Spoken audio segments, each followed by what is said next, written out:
All right, everyone. It's right Uh, there. Oh,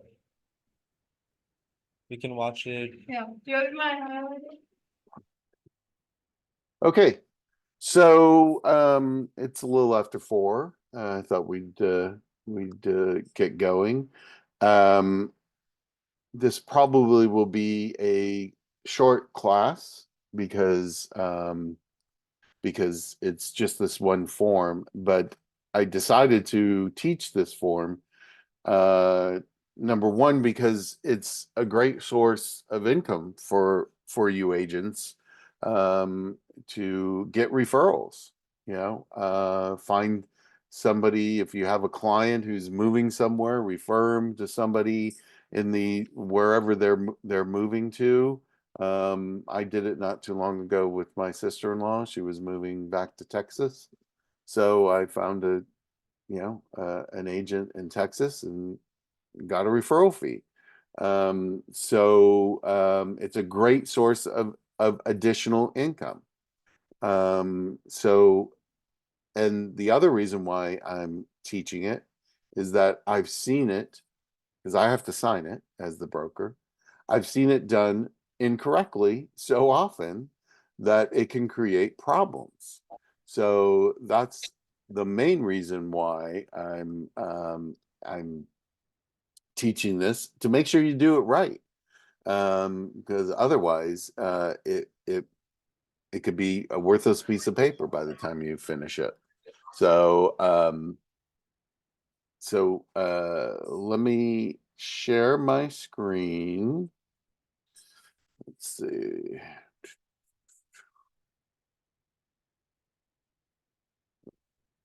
Got so many things open. Sorry. There it is. Okay. Oh, so you should be seeing my zip forms. Um, and it's the RFA, referral fee agreement. And this is the very first thing that you fill out, is what people get wrong. Most of the people get wrong.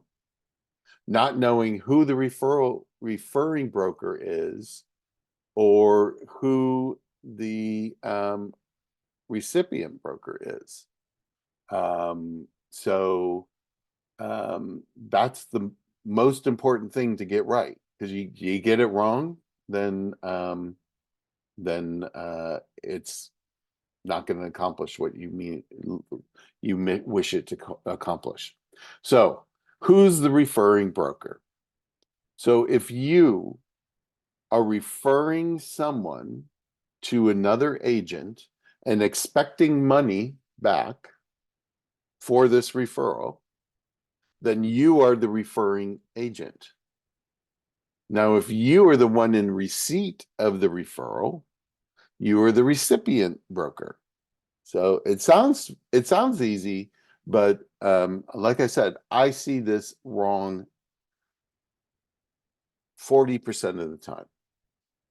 Just this concept.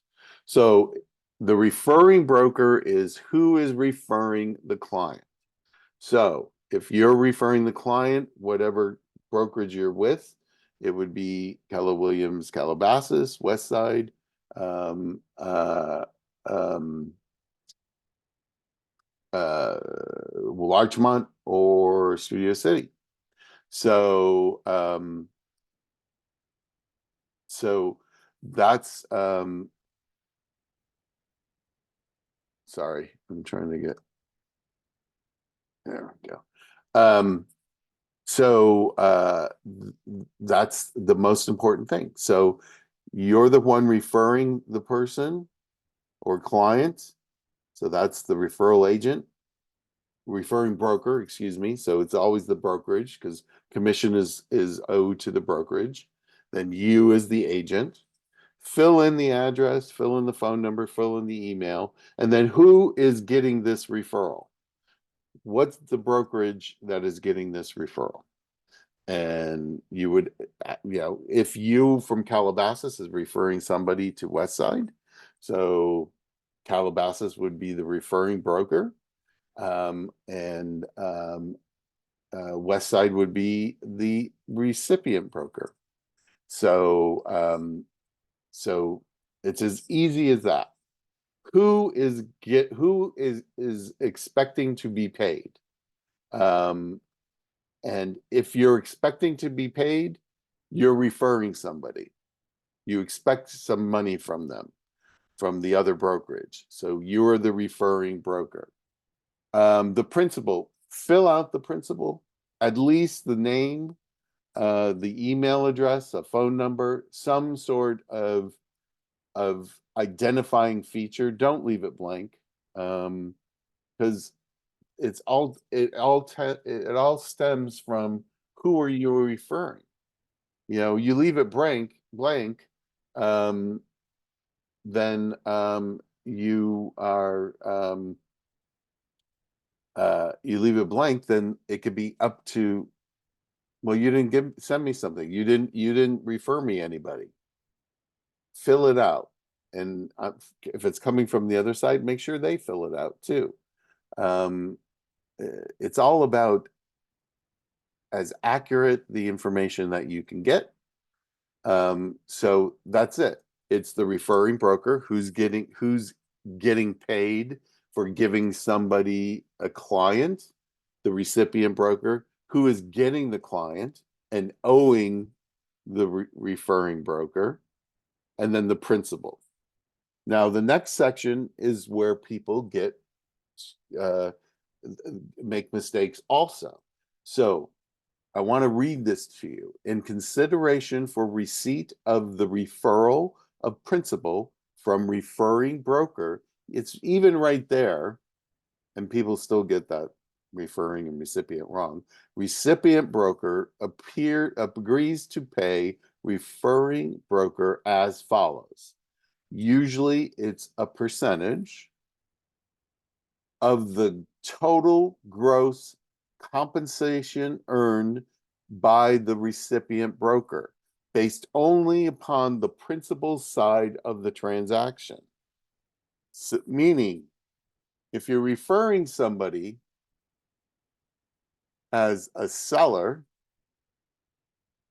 and you as the recipient broker double end that, you're only entitled to a referral fee on the recipient side. You're only entitled to that. So please be aware of that. So where do people screw up on this? They sometimes they're thinking that they're getting compensated by the percentage of the purchase price, just like a commission on a listing, but you're not getting compensated. You're getting on the purchase price. You're getting compensated on the total gross compensation earned by the recipient broker. I've seen 2% put in that thing, which basically means you're getting 2% of their commission, which is probably a very little amount of money. So make sure that you put the percentage, and that could be whatever's negotiated. Could be 10%, 20%, 25, 30, whatever's negotiated. So whatever you negotiate that percentage to be, or it could be a dollar amount. So it's either a percentage or a dollar amount. Okay, so and the next, so let's read it. In consideration for receipt of the referral of principal from referring broker, recipient broker agrees to pay referring broker as follows. I'll just put in 25% of the total gross compensation earned by the recipient broker based upon the principal side of the transaction. Or, like I said, you could put a dollar amount. As follows. The event specified below occurs no later than 12 months. So this agreement is in place for 12 months. Now you can change that.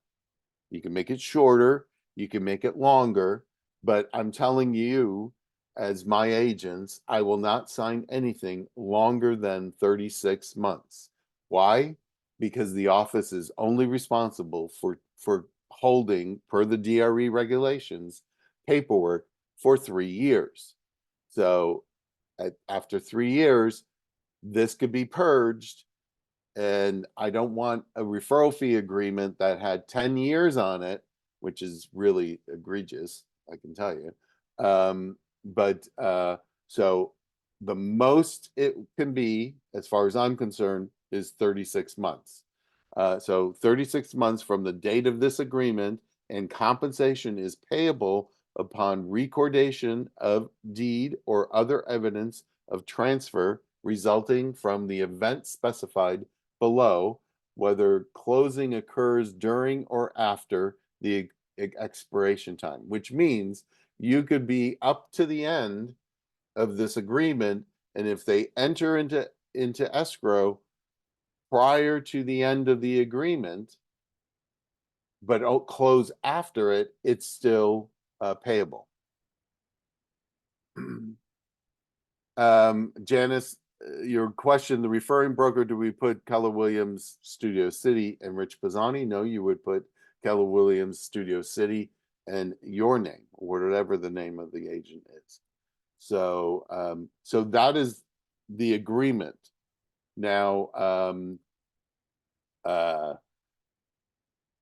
but here you need to check what this is, what this principle, what this referral, what you're doing with this referral, or what the recipient broker is doing.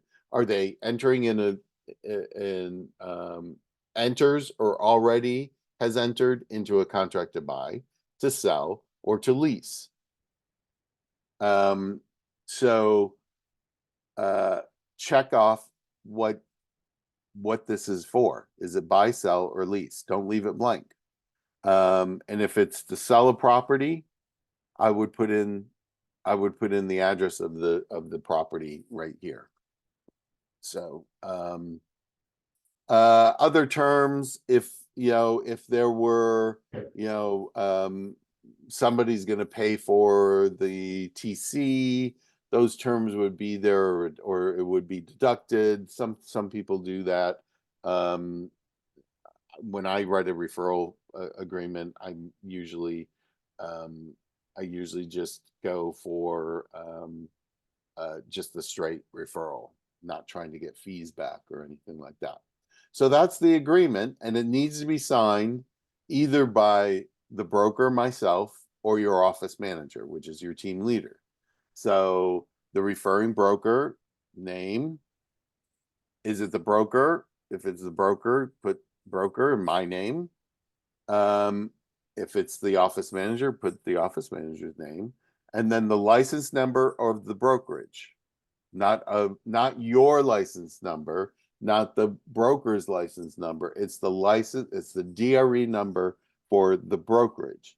And in the part of the referring broker, they need a tax ID number in order to make that payment. It's like, so it can be accounted for through the IRS. Now, all of your front office, it's usually on the staff list. The receptionist or the director of first impressions would have this information for your individual offices of what the tax ID number. It's easily gotten. I really appreciate when something is fully filled out. And then for the recipient broker, who's going to sign it? You should do your homework. I love it when agents do their homework and already have this filled out. You're giving a referral to a specific brokerage and you're giving it to a specific agent. So why not ask that agent, who is going to sign, who do I need to send this to, who is going to sign it? who's your broker or who's your office manager. Just get the information. You know, it's Joe Smith at XYZ brokerage. And hey, what's their license number? What's your office license number? You know, that's easily gotten. It's an email. If you're emailing back and forth, negotiating what the terms are, then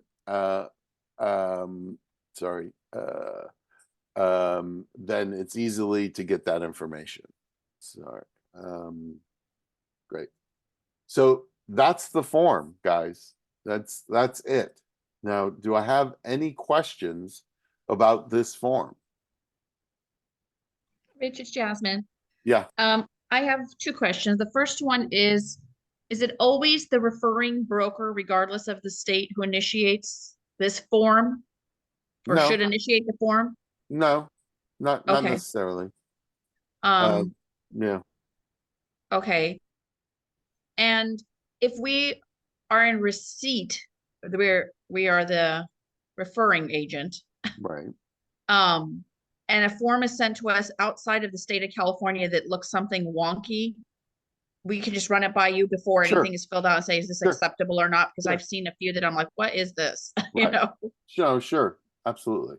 Yeah. And then my last question is if I'm referring to another brokerage and the referral is to assist a client selling a home and then turning around and buying a home, can you click more than one box on this, or do you want two Yes. separate No, you can forms? click all of them. Okay. What if they're selling and then and then they They have think to they want to lease. buy and then they end up leasing, Okay. then or other the way, just click them all. Okay. Just Thank you. Sure. Joseph asked if there are two agents in the same office. Do you need a referral? Joseph, is that your question? Do you need a referral fee agreement? It's not bad. It's not a bad practice to do. Hello? Go ahead. Yeah. So I just wanted to know if it's two agents in the same office. That you're referring a client to another agent in the office. Yes. I would. Do you have to? No. But I would get it. In real estate, everything's in writing. So I would get it in writing. At the very least, have an email exchange between the agents.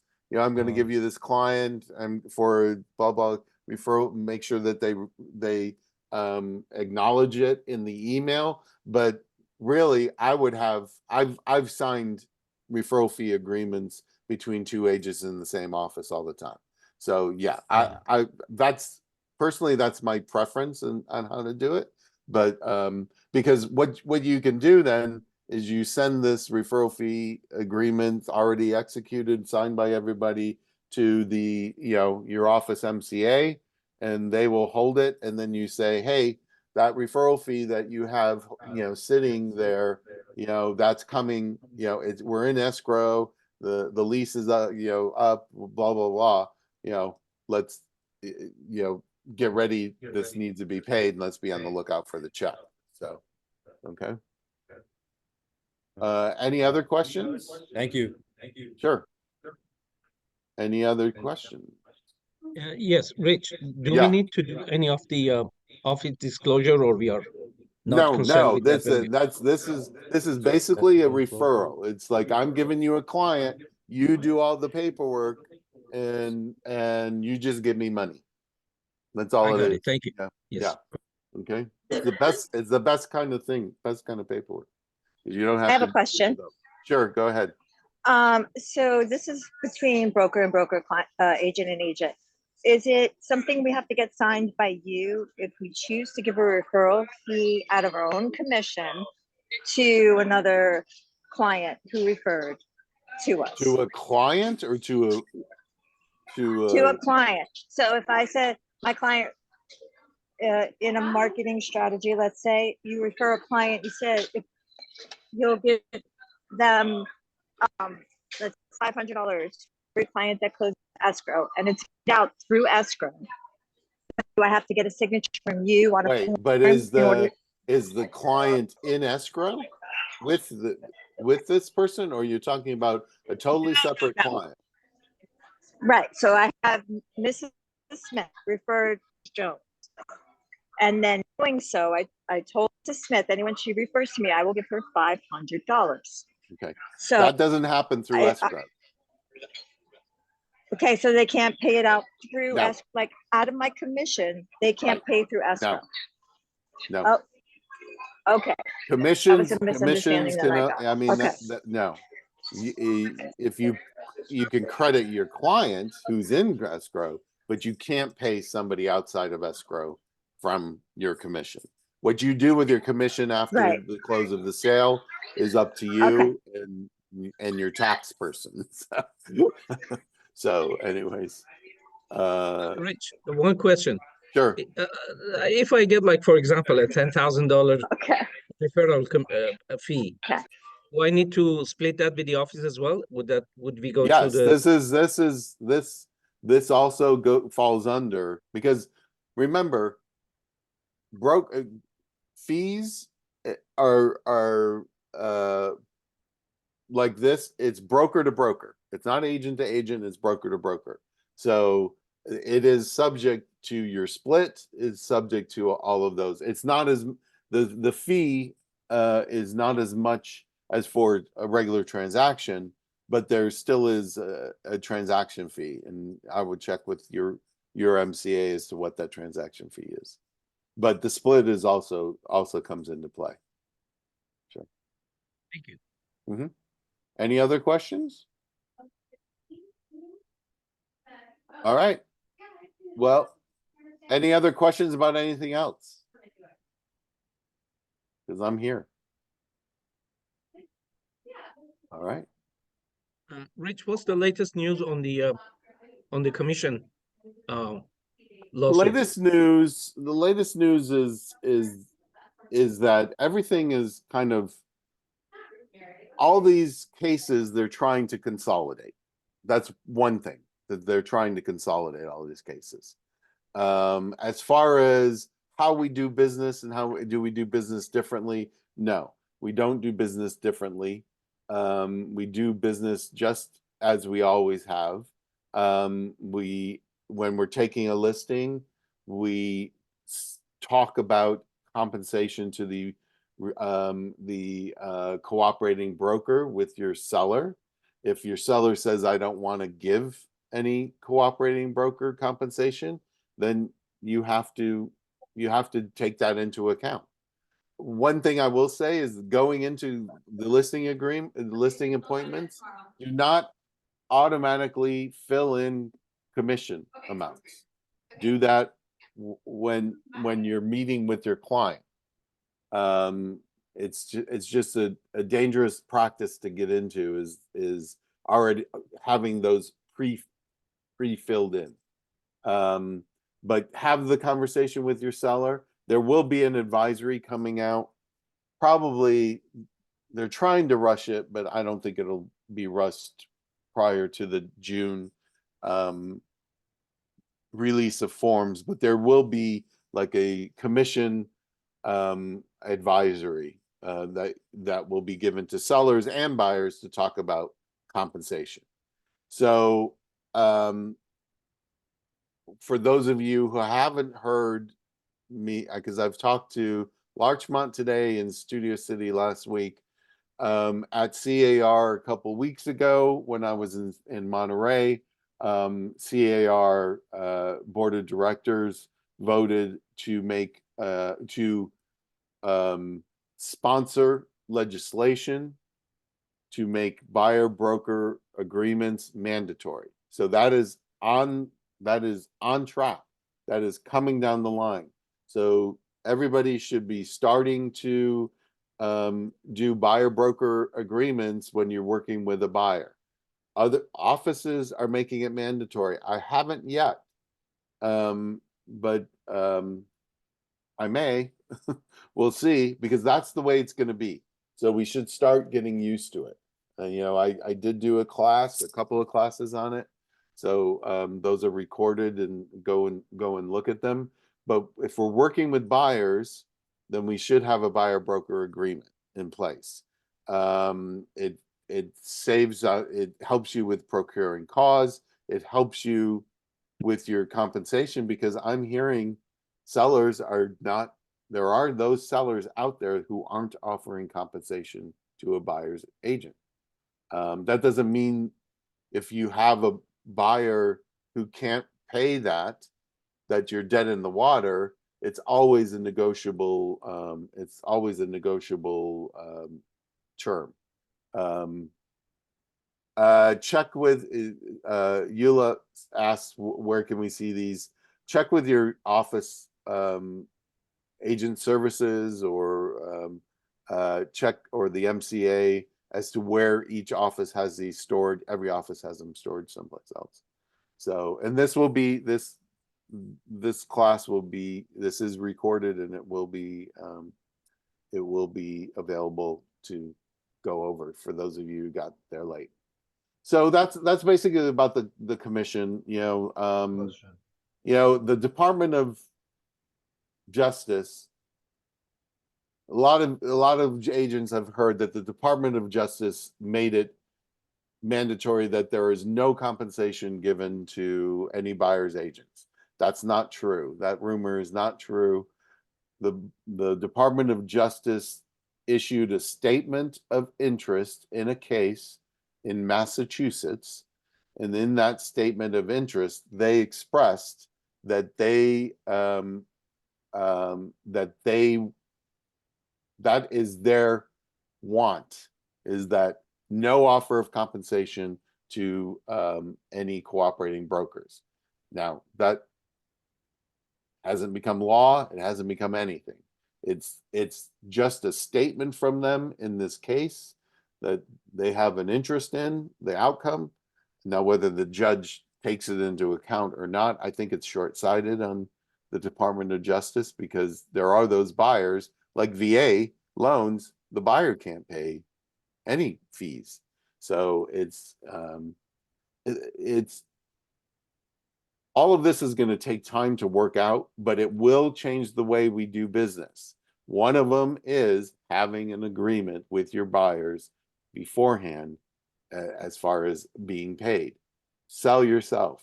That's what you need to do. You sell yourself to a seller. Now you got to sell yourself to a buyer, because you're worth it. What you do, how you work with a buyer is essential. Otherwise, dual agent, I know agents do dual agency. I only did it once.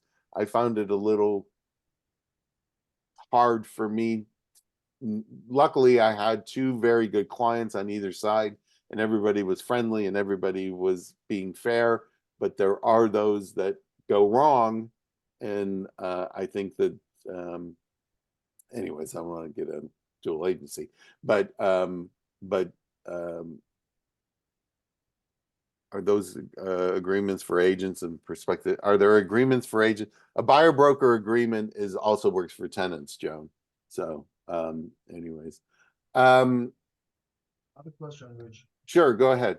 Joe. When you docu-signing and you say not to fill up the contract, Right. what if I'm docu-signing? How do I insert it? Well, here's what you do, Joe, is you have the conversation with your seller beforehand that, okay, we are, how much compensation, you have this, and then you send an email to your seller. I'm going to be docu-signing this document, and per our conversation that you are going to offer a commission of 5%, offering 2.5% to the cooperating broker. And please confirm these are the terms that we discussed. When you get that email back saying, yes, you are confirmed, then you can DocuSign all you want, because you've had the conversation and you've documented that you had the conversation. So that's how you deal with that. So it's all in documentation, because everybody's saying, I didn't know I was paying. This was all what a lot of these seller lawsuits are about. Nobody told me that I was paying another agent. But anyways. Anything else? Rich, one question. Yeah. Like in the MLS right now, they're saying 5%, 2.5, 2.5. And Right. if I tell the buyer like I need a buyer broker agreement, they say that, so why do you need that? It says in MLS that you're going to get paid. Right. Um, But Yeah. there are those listings that you're not going to get paid. And in the buyer broker agreement, I don't know exactly where it is off the top of my head, but it does say that if a third party is paying my compensation, then that amount will be deducted from the amount that you owe. In other words, if you have a buyer broker agreement for 2.5%, and the seller is offering 2.5%, then they owe 0. Now, if the seller is only offering 1%, then the